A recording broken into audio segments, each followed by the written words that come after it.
down the road of socialism. Lisa, your turn to ask a question of Reverend Warnock. Dr. Warnock, good evening. Good evening. As a pastor, there are those who are a little uncomfortable with someone switching from the pulpit to the Senate floor in Washington. If elected, how will you navigate the U.S. Constitution's edict separating church and state? Thank you so very much. It's wonderful to be here, and I want to thank everybody who tuned in tonight. I also became aware that Senator Loeffler lost a member of her staff, and I want to extend my condolences to her and also to the family of that young man. Listen, my whole life has been about service. It is why I entered into the ministry, and I am running for the United States Senate as a continuation of that life project. The thing about me running for the Senate, it is why I entered into the ministry to work on the issues. I am running for the United States Senate to affordable as a continuation of that life project. The thing about me running for the Senate is that this gives me an opportunity to work on the issues I've been working on for years. I've been fighting for access to affordable health care. I've been fighting for voting rights. I've been fighting for essential workers, ordinary people, because I know what it's like to be an ordinary person. I grew up in public housing, the first college graduate in my family of 12. I'm number 11. And if it were not for Pell Grants, low-interest student loans, I wouldn't be here. I know the importance of good federal policy. Right. Your goal is to work for fighting families, but what does that translate into beyond affordable housing and health care, as you just mentioned? Well, we got to make sure that we center ordinary people in all of the policy that we do. You know, I grew up with a father and a mother who instilled into me great values. And my dad had a way of saying, get up and put your shoes on. And so he gave me this sense of a work ethic. But if I'm honest, that alone would not put me here on this stage. I mean, here's a kid who grew up in public housing. I'm running for the United States Senate against the wealthiest member of Congress. Only in America is that possible. And I am fighting to make sure that kids like me, whether they are growing up in public housing down in Savannah, Georgia, or rural disaffected communities in North Georgia, that they have access to the American dream that I believe so much in. And I'm concerned that Washington is not focused on ordinary people. You can't tell the difference between Washington back rooms and corporate boardrooms. My opponent represents the worst of that kind of problem. And that's why I'm grateful for this opportunity. I'd like to respond. Please do. Thank you. I was born and raised on a farm. I grew up working in the fields. I waitressed my way through school, and I was the first in my family to graduate from college. I worked hard to live the American dream and became a job creator right here in Georgia. But this type of rhetoric is a distraction from the issues at hand. The Democrats want to fundamentally change America, and the agent of change is my opponent, radical liberal Raphael Warnock, someone that has attacked police from the pulpit, someone that has attacked our military, someone that has agreed to raise taxes on hardworking Georgians as much as $2,000 per family off the bats. That's not what Georgians need to get through this pandemic and get our economy going. I'm fighting for the American dream every day. Okay, Reverend, you're going to have an opportunity to respond to those things because I know Greg is going to get to them. It's his turn to ask you a question. Yeah, I have a question on that same topic. You've been attacked for comments you made from the pulpit about law enforcement and the military, foreign policy, among others. You've also said they're taken out of context, but you made these remarks in a public forum. Why shouldn't Georgians take them at face value? Look, it's clear to me that my opponent is going to work really hard, spending millions of dollars of her own money trying to push a narrative about me because she's clearly decided that she does not have a case to be made for why she should stay in that seat. I have worked my whole life to pull people together. I've been working on criminal justice reform. I've worked alongside law enforcement officers to do that work. Several years ago, I actually brought together the law enforcement officers here in this city, the chief of police, the Black Lives Matter activists, the sitting attorney general, families, parents, all in my church, focused on working on these issues that we've seen emerge time and time again. And we need somebody who knows how to bring people together rather than using these issues as a political point to be made. These issues are tragic, and our law enforcement officers lay it on the line every day. They have an ally with me. I just think that you can affirm what law enforcement officers do and hold them accountable. Senator Loeffler, 30 seconds. You know, my opponent, radical liberal Raphael Warnock, has called police officers gangsters, thugs, bullies, and a threat to our children. When I gave him the chance to apologize in our first debate, he declined. He's also said that you can't serve God and the military. He's used the Bible to justify these types of attacks and make other divisive statements. What we need is someone who can bring together, that can help us get through this pandemic and rebuild our economy across this country and right here in Georgia. That's what I'm fighting to do. Do you want to put that into context? Sure, I'd love to respond. Listen, this is why I think folks have turned off from politics very often, because people will turn anything into a kind of cynical political argument. I was preaching that day from a very familiar Matthew text that says you can't serve God and mammon.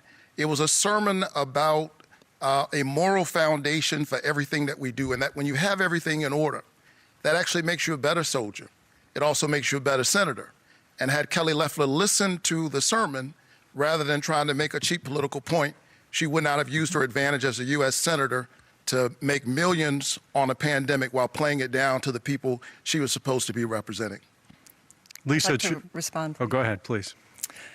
You know, I'm a Christian. I'm a person of deep faith.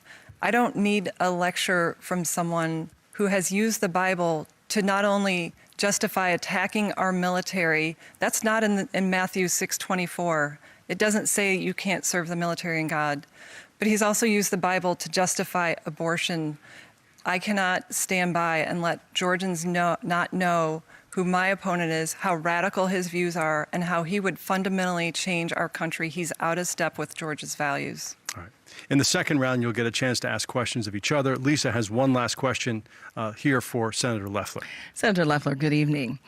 State election official Gabriel Sterling proclaimed this has to stop. He was referring to threats against election workers, Governor Kemp, and the Secretary of State who received death threats. Sterling warned that false claims of widespread election fraud could lead to violence. He said somebody's going to get killed. At his urging, you responded by denouncing the violence, but some didn't think that was enough. So tell us tonight, what is your message to those who would threaten officials, and have you made an effort to help lower the temperature on the behalf of the Republican Party? Well, absolutely. As someone who has been the subject of threats of violence, I absolutely denounce it. But you know, here's what's at stake. The future of our country hangs on this state having free, fair, trusted elections. We have built an organization within our campaign to make sure that Georgians trust this process. And President Trump has encouraged Georgians to get out and vote because the future of the country is at stake on January 5th.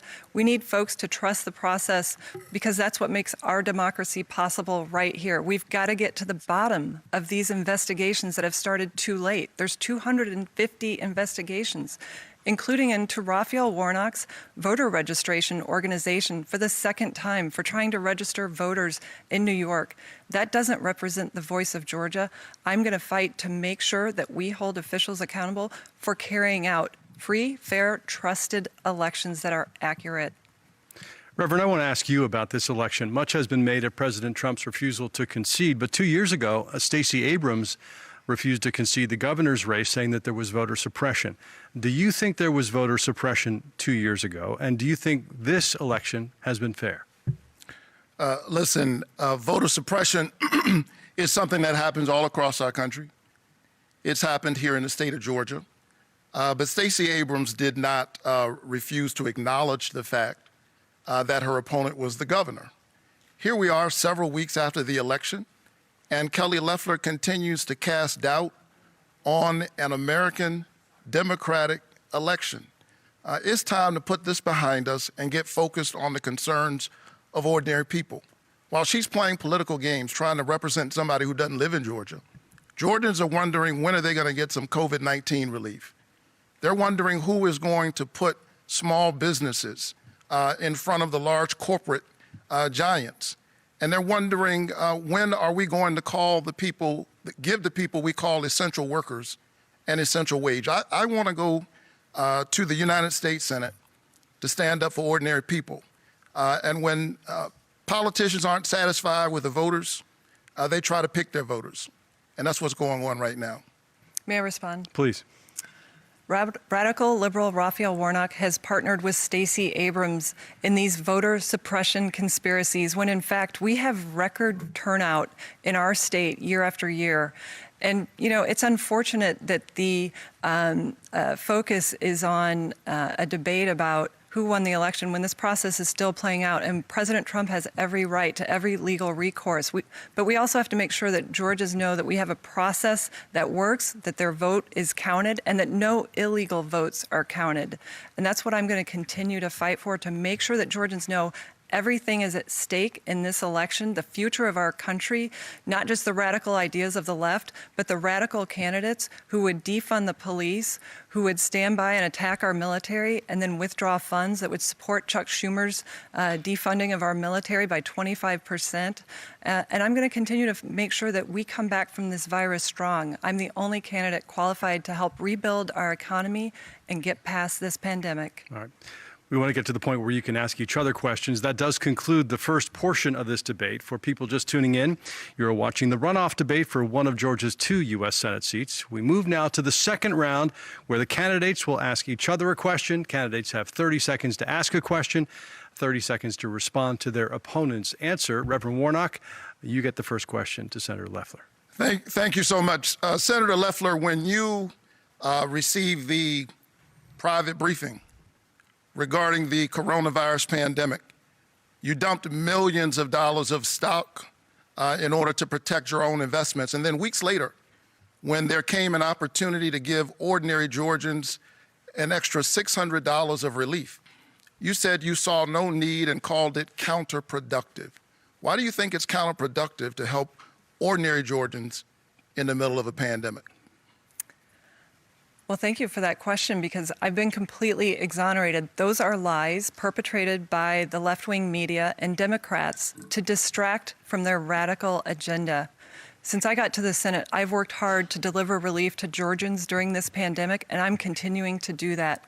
But look what Democrats have done. They have stood for stonewalling relief that I voted for twice in the Senate, to deliver relief to families, to farmers, to schools and hospitals. They're playing politics. That's what they're using their lies to cover up. The fact that they don't have a positive agenda to lift Georgians up. They want to defund the police, raise your taxes, implement the Green New Deal that would crush jobs and opportunity. And what I'm working on is making sure that we can get the economy going again, that we can drive forward after this pandemic. And I've been working side by side for my colleagues to make sure that we get that done, and we have delivered results. $47 billion that I brought here to Georgia saved 1.5 million jobs at small businesses. Reverend, you have 30 seconds to respond if you'd like.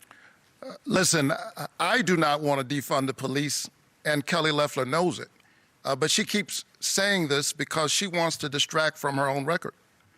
The truth of the matter is, were it left up to her, Georgians would not have received the $600 of expanded unemployment insurance. And they haven't seen any relief in months. And she hasn't done anything. She's done nothing to provide relief for ordinary people, the folks I'm seeing all across this state who are in pain in the middle of this pandemic. Senator Loeffler, it's your turn to ask a question of Reverend Warnock. Reverend Warnock, in your writings and your teachings, you've repeatedly praised Marxism and the redistribution of income. Can you here and now, for all Georgians, renounce socialism and Marxism? Listen, I believe in our free enterprise system. And my dad was a small business owner. And during the Great Recession, you know what I was doing? I was leading my church to build a community center where, among other things, we had a financial literacy center that taught people how to repair their credit, create a 700 credit score community, how to create a business, how to buy a home, how to participate in our free enterprise system. Kelly Loeffler, on the other hand, was teaching the big banks how to hide their investments offshore in the Cayman Islands. This is how she spent her career before she went to the Senate. This is what she's been focused on now that she's in the Senate. She was only there 3 weeks. I'm not sure she was fully unpacked when she started dumping millions of dollars of stock trying to protect herself. And she purchased that seat. It's done well for her. The issue is that the people who sold it to her don't own it. And the people of Georgia are coming back to get their seat. Senator, you have 30 seconds. Well, predictably, you've just heard more lies from radical liberal Raphael Warnock, who wants to distract from his own words, calling police officers gangsters, thugs, bullies, and a threat to our children, saying that you can't serve God and the military, for his attacks on Israel. You know, what I'm focused on is making sure that we continue to deliver relief. I've already delivered relief for 174,000 small businesses, $7 billion for hospitals. And when the government didn't move quickly enough, I purchased PPE out of my own funds, drove it to hospitals. I donated to hospitals, and I donate my salary to charities across Georgia. I'm here working for Georgia. Reverend Warnock, your turn to ask a second question of the senator. Yeah, my question is pretty simple. Yes or no, Senator Loeffler, did Donald Trump lose a recent presidential election? You know, President Trump has every right to use every legal recourse available. In our own state, we've seen time and again that we have investigations that need to be completed. In fact, we've run 2 audits, and those audits discovered thousands of ballots across several counties here in Georgia that were not counted. I've called for a signature audit. We need to hold folks accountable involved in these investigations to make sure that they move more quickly, because everything's at stake on January 5th for the future of our country. If the Democrats win, they will defund the police. They'll keep our country locked down. They want more lockdowns. They'll raise your taxes in the middle of a pandemic. And they'll continue to keep the borders open and support taxpayer funding for illegal immigrant health care. And they'll defund our military by 25%. My opponent, radical liberal Raphael Warnock, would be a rubber stamp for Chuck Schumer because he's bought and paid for by tens of millions of dollars from out of state, dark liberal money from Chuck Schumer. Reverend Warnock, 30 seconds. You know, I've been moving all across this state, especially going to rural areas. And when I go to these small towns, they're surprised that I'm there. I'm surprised that they're surprised they haven't seen a U.S. senator. And they're wondering why their hospitals are closing, why Kelly Loeffler doesn't think it's a good idea to make sure that they have health care in the middle of a pandemic. We refuse to expand Medicaid in the state. 9 of our hospitals are closing, have closed, and they're wondering who in Washington is looking out for them. Senator Loeffler, you get the final question in this. Reverend Warnock, you were arrested for obstructing police in the child abuse investigation. Can you tell me the nature of this child abuse? Why were the police called? What was your knowledge or involvement in this incident? Sure, here are the facts, and Kelly Loeffler actually knows them. I was working and trying to make sure that young people who were being questioned by law enforcement had the benefit of counsel, a lawyer, or a parent. And the law enforcement officers actually later thanked me for my cooperation and for helping them. She knows this, but the question is, why is she doing this? It is because she has made a calculation that after being in the Senate for 10 months, she does not have a case to be made for why the people of Georgia should keep her there. She has been focused on the same thing she's focused on her whole life, herself. During the recession, she was helping billionaires like her hide their money in the Cayman Islands. She dumped millions of dollars of stock, played it down, and then when she could help ordinary people, she didn't do it. And the people of Georgia haven't seen relief for months. And so she's spending her millions of dollars focused on me because she has no case to make for herself. I think that's sad, but that's no reason for her to keep a Senate seat. You have a rebuttal. You've just heard radical liberal Raphael Warnock lie again and not answer a question, an important question that Georgians deserve to have the answer to. Unfortunately, this is consistent with his track record of disrespecting law enforcement. Anyone in Georgia can read the police report as to what happened in this child abuse investigation at his church camp. You know, Georgians deserve answers, but they also deserve someone who respects our men and women of law enforcement. You know, he did call police officers gangsters and thugs. He said that we should empty the prisons and in cash bail. He won't keep our communities safe. That's what I'm fighting for. Senator, thank you. That does conclude our second round. Again, if you're just joining us, this is the runoff debate between candidates for the U.S. Senate seat to fill the Georgia seat that's currently held by Senator Loeffler. We turn back now to the panel to ask questions until we run out of time. As moderator, actually, I'm going to take the privilege of asking a question to the two of you to start this round. Reverend, I'll begin with you. Sure. I'm interested in the number that you're comfortable with when it comes to coronavirus relief. Senate Majority Leader McConnell seems to favor something like $500 billion. The moderates are talking about $908. 2 months ago, the White House suggested $1.8 trillion, and the Democrats wanted more. How much is required by this moment? Well, the problem is for months we haven't seen any relief. And we can talk about the numbers. That would be an important part of the conversation. But when we saw relief, we saw the Shake Shacks of the world and Ruth's Chris and the LA Lakers at the front of the line and small businesses at the back of the line. Our frontline workers, our teachers, our police officers, our health professionals need PPE. Our workers need relief. And we need to begin even now, I think, thinking beyond how we survive this pandemic and begin to think about how we survive on the other end of the pandemic. While we're providing relief, I think it's time for us to start thinking about an infrastructure program here in this country that will repair our roads and our bridges, begin to build green energy and green energy jobs, provide jobs with a livable wage, and position our economy to lead into the future. Can you give me a number? Look, I think that we should at least make sure that whatever we do, workers are at the center of that relief. All right.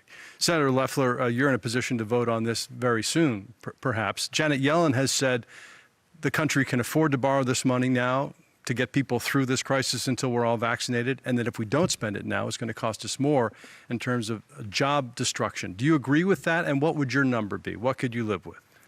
Well, I was pleased to support all the relief packages this spring when we were addressing this virus. Over $3 trillion of relief to Americans, $47 billion that I helped bring right here to Georgia, including $7 billion for hospitals, 174,000 small businesses that I brought $15 billion in PPP funds to, saved 1.5 million jobs. And in fact, I voted twice on the Senate floor in recent months to support a package that Democrats have blocked, that Nancy Pelosi has now confirmed that it was playing politics with Americans' lives and livelihoods. She's held up targeted relief that would have gone to hospitals, to schools, to families, to small businesses.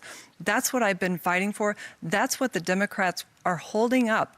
And my opponent, radical liberal Raphael Warnock, would be a rubber stamp for Chuck Schumer and Nancy Pelosi as they try to use this pandemic to put the costs on the back of hardworking Georgians in the form of high taxes to fundamentally change America. And I'm not going to stand by and let that happen. I'm going to make sure that we serve our families and our small businesses right here in Georgia. Thank you. Lisa, it's your turn to ask a question.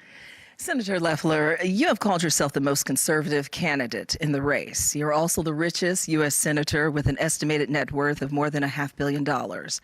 How will you use your wealth and your privilege to improve the life of the average Georgian, the one who makes minimum wage, and more specifically, minorities who feel you have not made an attempt to meet them where they are? Well, first of all, I have been blessed to live the American dream, and that's what I'm fighting for every single day in Washington, because I was born and raised on a farm. I grew up working in the fields. I started filling out a time card when I was 11. I waitressed my way through high school and college, and I was the first in my family to graduate from college. I know what it means to live paycheck to paycheck. I've done it. And I also know I'm blessed to live the American dream, and that's why I'm fighting to protect it. That's why conservative values matter, to uphold the Constitution. Our freedoms are under attack in this country. The religious freedom, the right to life, the Second Amendment. And that's what helps create opportunity for all Georgians to live freely.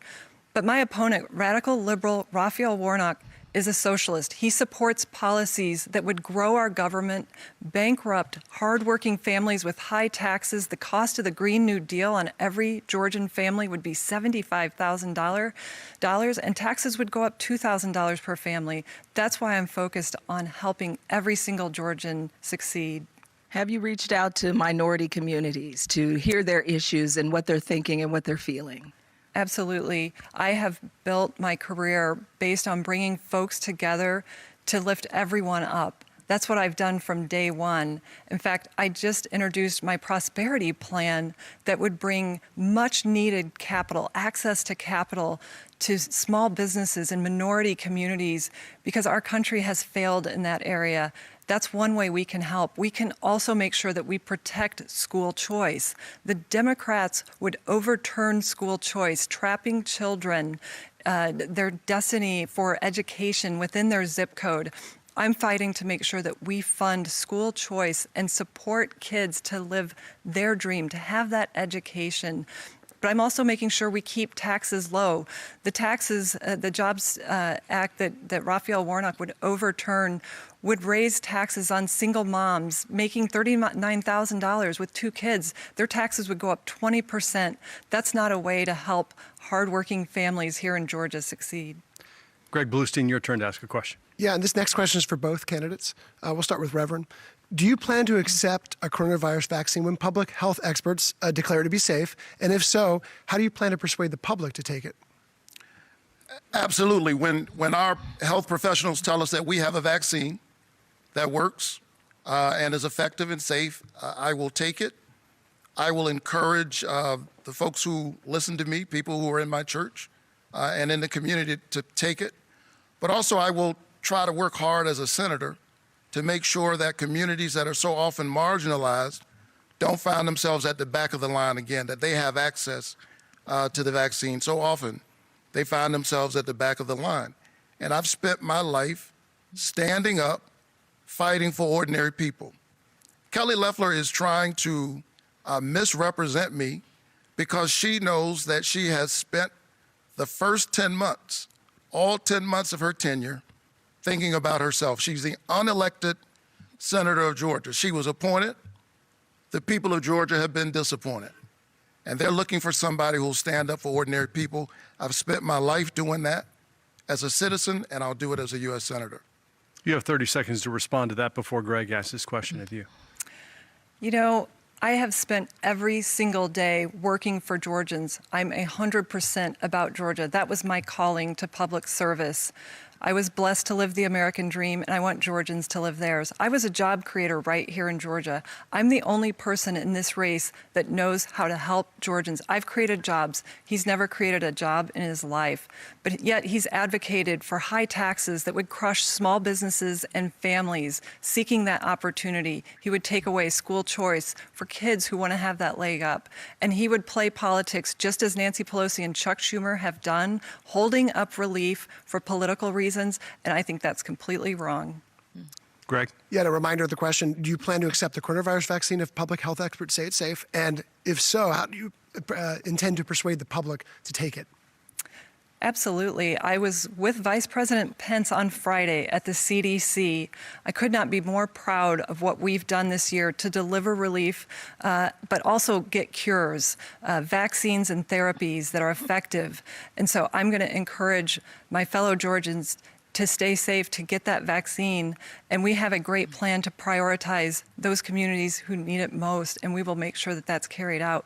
But my opponent will continue to play politics with the pandemic, telling lies and trying to achieve political objectives that would try to radically change our country at a moment of a pandemic. I'm going to continue to fight for every single Georgian to have the freedoms and the opportunities that they deserve and not be crushed by big government that would have government-mandated health care, that would provide free health care for illegal immigrants, that would raise their taxes to pay for government health care, and that would bankrupt Medicare. I'm making sure that Georgians have the resources they need while we keep our taxes and our government low and small.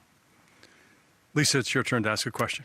Dr. Warnock, Katina Strabalakis is an Atlanta business owner who had to close her doors because she was unable to pay thousands in back rent due to the pandemic. President-elect Joe Biden considers it a top priority to get a generous stimulus package through Congress, and you have said you support that.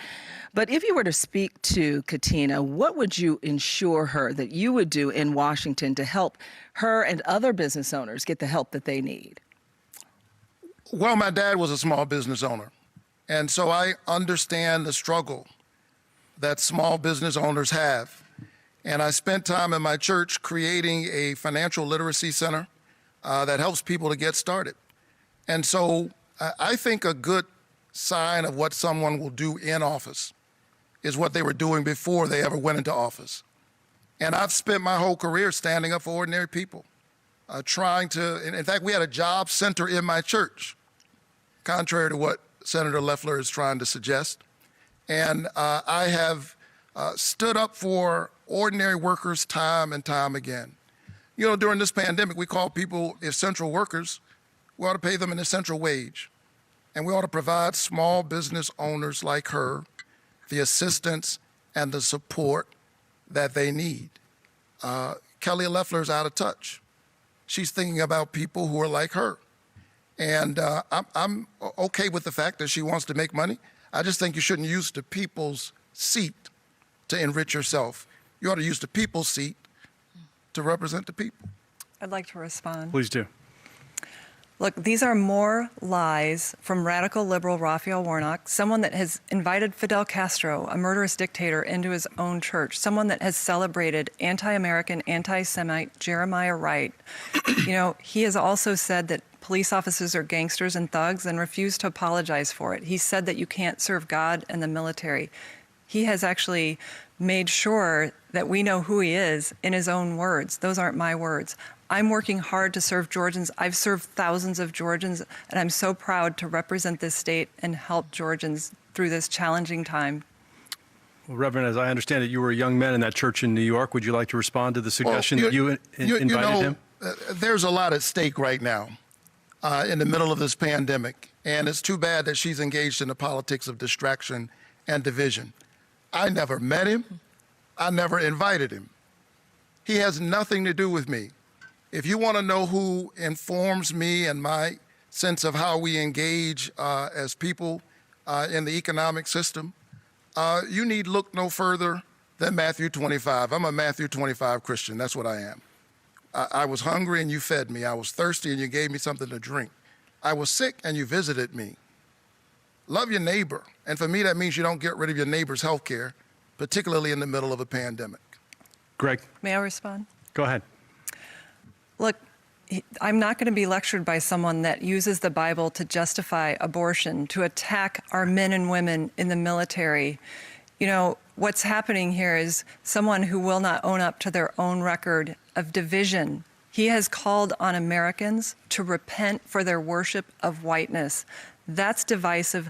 That's hurtful. He's celebrated Jeremiah Wright, anti-Semite. He's actually called Israel an apartheid state. That is wrong for America, and I'm going to continue to make sure Georgians understand that that is him in his own words. Reverend, please respond to the abortion issue in particular.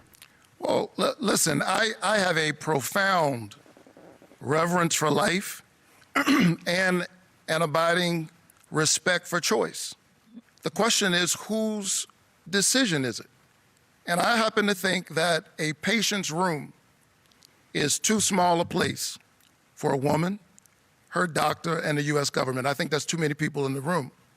But those who are concerned about life, and I certainly am, ought to be focused on the incredibly high rates of infant mortality and maternal mortality in our country when compared to other developed nations. That's something the government could work on, and I've been working on it my entire career. Greg Bluestein. Senator, President Trump has attacked your closest political ally, Governor Kemp, as hapless. He said he was ashamed to support him. He even invited one of your former rivals to run against him in 2022. Was the president wrong to say that about the governor? And are you concerned his comments could alienate some Republicans in Georgia ahead of the runoffs? Well, the president has the right to pursue every legal recourse to make sure that this was a free and fair election in Georgia. And we know that these audits have turned up thousands of votes that were initially uncounted. And I've called for a signature audit. And the buck stops with the Secretary of State. He has to run an election that Georgians trust, because everything's at stake on January 5th, the future of the country. We can take the path of supporting the American dream, of standing the economy back up and getting through this virus together, or we can take the path of socialism that radical liberal Raphael Warnock wants to bring to our country, increasing our taxes, taking away the private insurance that you get at your jobs and replacing it with government-run health care, turning your doctor's office into the DMV. He would open our borders, grant amnesty, give free health care to illegal immigrants. None of that will help us solve this pandemic and get the economy back on its feet and get kids back in school. And I'm not going to stand by and be lectured by someone that has not done anything for Americans during this pandemic. But was the president wrong when he called those governors those remarks? Look, I appreciate the president's support of me, and I appreciate the governor's support of me. They both understand what's at stake in this election. That's why they're encouraging Georgians to get out and vote for David Perdue and myself, because we're fighting for Georgians every single day. We're using our private sector experience to make sure that Georgians get back to work and school and church, while the Democrats play politics, hold up relief, and try to keep our country locked down. That's just wrong. Lisa? Senator Loeffler, expounding on that last question, again, President Trump criticized your governor, Governor Brian Kemp. Governor Kemp appointed you to the Senate. You've criticized the election process as well. So tonight, can you tell us where your loyalty lies as you vie to represent the state of Georgia? Is it with Governor Kemp or President Trump? Lisa, my loyalties are with Georgia. I had a calling to public service to serve the people of Georgia. Look, I have lived the American dream. I want to make sure every Georgian can do that. From working on a farm, from waitressing, being the first in my family to graduate from college, I know that free enterprise is the way to lift everyone up. Not socialism, not high taxes, not big government, not open borders, not the chaos of defunding the police that the left wants, not the lockdowns. I'm making sure that Georgians know what's at stake on January 5th. Our way of life right here in Georgia will radically change, as promised by Chuck Schumer. Now we take Georgia, then we change America.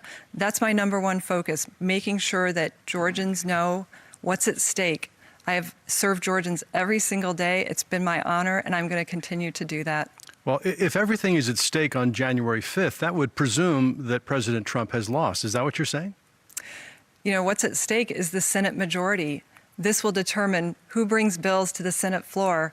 And under the Republican Senate, we've been able to deliver $3 trillion of relief to hardworking Americans hard hit by this pandemic, to the frontline workers, to hospitals, to schools. We have to continue to make sure that we open up our economy. The Democrats want to keep this locked down. They want to radically change our country. And their agent of change is radical liberal Raphael Warnock, someone that has said to reimagine police, that is endorsed by organizations whose number one goal is to defund the police. We know the direction the country would take, and we're going to continue to make sure that Georgians understand that our very way of life here in Georgia and across the country is under attack by the left. Well, not to belabor the point, but all those things that you're warning about would not be happening, presumably, with President Trump as president. So it almost sounds as though you're conceding that that part of it has been settled, and now it's important for the Republicans to keep the majority in the Senate to have a divided government. Well, I saw firsthand that the Senate is the shock absorber in this country. And I saw that firsthand when I got to Washington and the impeachment trial started. I saw the Russia hoax and how that distracted us from addressing this virus. The Democrats have played nothing but politics since day one. They've never accepted that President Trump was president. They were distracted from serving Americans. They were distracted during the pandemic, and now they've used the pandemic to try to fundamentally change this country and put the cost of big government on the back of hardworking Georgians. That's why I'm fighting to make sure that the Republican majority is retained in the Senate, because we are the shock absorber for common sense policies that bring Americans together, that lift everyone up, that provides for great educational choices for kids, that stops the radical agenda of the abortion on demand that Democrats want, that attacks our Second Amendment rights. They want to take away our guns. They want to tax guns, and they want to fundamentally change America, and radical liberal Raphael Warnock is their agent of change. Greg Bluestein, time for your question. Yeah, Reverend Warnock, if Democrats do win control of the U.S. Senate, there will be pressure to increase the size of the U.S. Supreme Court. Would you support adding more justices to the Supreme Court to offset President Trump's recent appointments? And do you think there needs to be term limits for justices on the bench? I want to point out that Kelly Loeffler actually voted to defund the police. She voted against the COPS program. She was one of only 10 United States senators who did. I don't think we should defund the police, but we certainly do need criminal justice reform. We need to make sure that we have an independent review process when civilians die at the hands of police. We need to make sure that police and officers and departments that have a pattern of misconduct are held accountable. We can do that and celebrate police at the same time. And as I move all across the state, Greg, people aren't asking me about the courts and whether we should expand the courts. I know that's an interesting question for people inside the Beltway to discuss, but they're wondering when in the world are they going to get some COVID-19 relief? They haven't gotten any from Kelly Loeffler in months. And when she had a chance to stand up for ordinary people, she thought $600 was too much.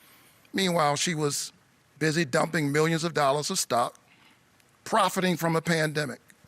Who does that? But like it to will respond, impact please. people on the ground. So I am wondering if you can answer the question, do you support expanding the Supreme Court? I'm really not focused on it.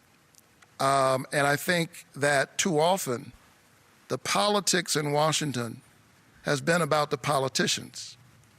I'm a pastor, and so when I think about these issues, I think about the people that I've had to stand with in the critical care units while their loved one was dying or between life and death. And not only are they concerned about the sickness, they're wondering how in the world they're going to pay for it. If Kelly Loeffler has her way, 1.8 million Georgians with pre-existing conditions, that means people with hypertension, people with diabetes, folks who've had a stroke, cancer, people who are recovering from COVID, would not be able to get health care. I think that's morally wrong. And it's my faith that actually informs that. She can't explain why she wants to take away people's health care. She knows that that junk health care plan that she rolled out has a loophole in it big enough to drive a Mack truck through. She can't explain that, and so she's trying to misrepresent my record. But the people of Georgia understand. They understand the truth. Senator, 30 seconds, please. Yes. Look, you've just heard radical liberal Raphael Warnock lie about my record. I've never voted to defund the police. In fact, I've voted to support more funding that the Democrats, of course, blocked. But he also is distracting from the fact that he would pack the Supreme Court. That's outrageous.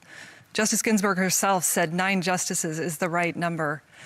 He would pack the court with radical justices that would legislate from the bench to fundamentally override the Constitution and our laws in this country. And Georgians need to know that is wrong for Georgia and our country. Would you like 30 seconds to respond? Well, I believe in the Constitution. This is the greatest system on the planet. And our country is the only country where my story is even possible. I believe in our norms. I believe in the separation of powers. And I believe in the nonviolent, unchaotic transition of power. Kelly Loeffler ought to stand with the people of Georgia. The 4 greatest words ever spoken in a democracy are the people have spoken. The people have spoken on the presidential election, and they're waiting on their senator to be focused on them, not the person in the White House. Lisa Ram. Senator Loeffler, given all the police violence we've seen against African Americans, consider this. Courtney Owens of Atlanta is worried about her son, her father, and her husband, all African Americans. She fears for their lives daily. You've called the Black Lives Matter movement fascist. You've alienated members of your own basketball team by talking about that stance, or taking that stance, rather. Is that still your view tonight after seeing and hearing how it hits home with so many people personally? And what conversation would you sit down and have with Courtney Owens? Well, the life of every African American is important, and there is no place for racism in this country. But there are organizations whose number one goal is to defund the police. And we know that that hurts minority communities more than anyone, and we have to stand with our men and women of law enforcement, and I will always do that. You know, that's a distraction from the fact that my opponent does not stand with police officers. He's endorsed by organizations whose number one goal is to defund the police. He's called police officers gangsters, thugs, bullies, a threat to our children. He's called for our prisons to be opened up and emptied out. He's called for the abolishment of the cash bail system. Look, he doesn't care about safety and security in any community, and I'm fighting to make sure that we have the resources to keep our communities safe and our police departments well-funded and well-trained. Senator, thank you. Would you like to respond to Sure, if particularly I about may. opening up the jails? Well, listen, first of all, the land of the free is the mass incarceration capital of the world. We warehouse 25% of the world's prisoners. And people on both sides of the aisle know that our current criminal justice system needs reform. And we saw that this summer, a multiracial coalition of conscience pouring out into American streets after the tragic deaths of George Floyd and Breonna Taylor and Ahmaud Arbery and so many others. And what did Kelly Loeffler do? She used her enormous privilege and power as a United States Senator to pick a fight with the black women on her team who know what it's like to grow up in a community where you have to have two talks with your children, one about the birds and the bees and the other about what happens if you're pulled over by police officers. To acknowledge that is not to condemn police officers in general. I've worked with police across the years. I've been invited to speak at their memorial services when they've lost their lives in the line of duty. And she says she is against racism and that racism has no place, but she welcomed the support of a QAnon conspiracy theorist, and she sat down with a white supremacist for an interview.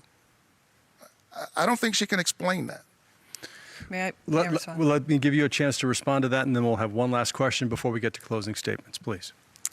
Well, that's incredibly sad, these comments that he's made. I mean, first of all, there's not a racist bone in my body. I have worked to bring communities together my entire life.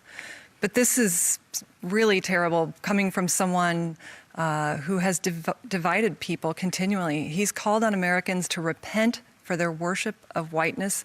He's called Israel an apartheid state and said that we should end military assistance. He's compared Israelis defending themselves against Palestinians. He's compared them to birds of prey. And he's celebrated Jeremiah Wright, an anti-American, anti-Semite. That's divisive. Greg Bluestein, one last question. Senator, should members of Congress be barred from trading stocks?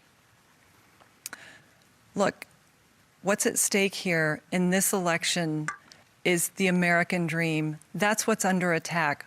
When they attack me for a lie, a left-wing media lie, conspired with the Democrats by, this is an attack on every single Georgian who gets up every day to work hard to provide a better life for their family, who wants to live the American dream. It's a distraction from the real issues, not the conspiracies in this election. What's at stake is the future of our country, our freedoms to live the American dream, to not be taxed into bankruptcy, to not have to go onto government health care, government-run health care. They want to take away the health care that 180 million Americans rely on through their work. That's why I've introduced a health care plan to make it more affordable, not government-run health care that would bankrupt those that rely on Medicare. And I'm going to continue to fight to keep our country free, to keep our borders secure, and make sure that our communities are safe and secure. Reverend, you have an opportunity to respond. Well, I mean, the senator can't explain why the people of Georgia should send her back to the Senate. And so she's continued to misrepresent my record. She's lied not only on me, but on Jesus. I mean, everybody's clear about what that passage is about in Matthew. You can't serve two masters. And she should have listened to the lesson. Maybe she wouldn't be so focused on herself. She'd be thinking about the people she's supposed to represent. I intend to center the concerns of the ordinary people that I've been running into all across this state, particularly in rural Georgia. Reverend, thank you. I'd like to respond. We're out of time. I apologize, but you're going to have a chance for a closing statement here in a moment. That is all the time we have for questions. The candidates now have 60 seconds for a closing statement. Senator Loeffler, you get to go first. Well, thank you to everyone who tuned in to this important debate. You can see what's at stake. There are two visions for our country. Mine, the American dream. My opponent, socialism. This is what's on the ballot January 5th, the American dream. I was born and raised on a farm. I grew up working in the fields. I built my career. I became a job creator right here in Georgia, and I have been blessed to live the American dream.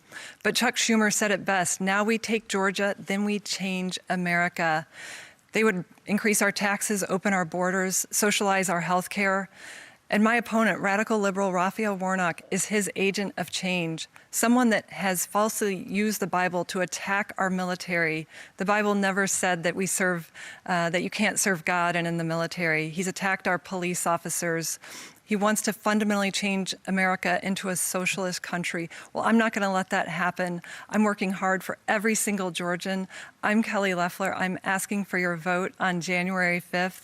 Thank you, and may God bless America. Thank you, Senator. Reverend Warnock, your closing statement. Thank you so much, and thanks to everybody who tuned in tonight. I'm Raphael Warnock. I'm one of 12 children in my family, and I'm number 11, the first college graduate. Listen, these are dark and difficult times.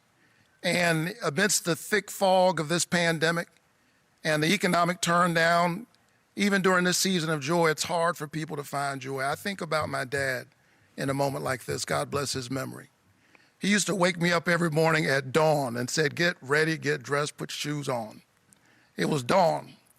And so it was morning, but it was still dark. It's dark right now, but morning is on the way.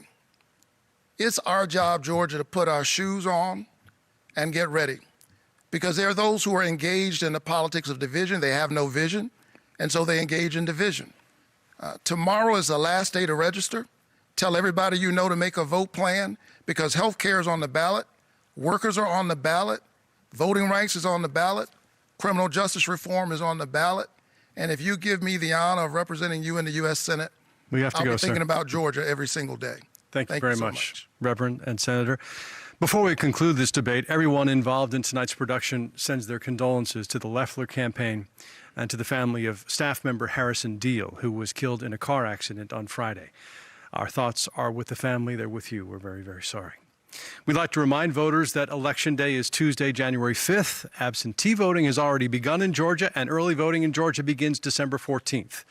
Thanks to the candidates and to the panel for participating in this debate. Well done. Thanks to the Atlanta Press Club and Georgia Public Broadcasting for arranging this debate. I'm Russ Spencer with Fox 5 in Atlanta. Thank you for joining us for the Atlanta Press Club Loudermilk Young Debate Series. Good night.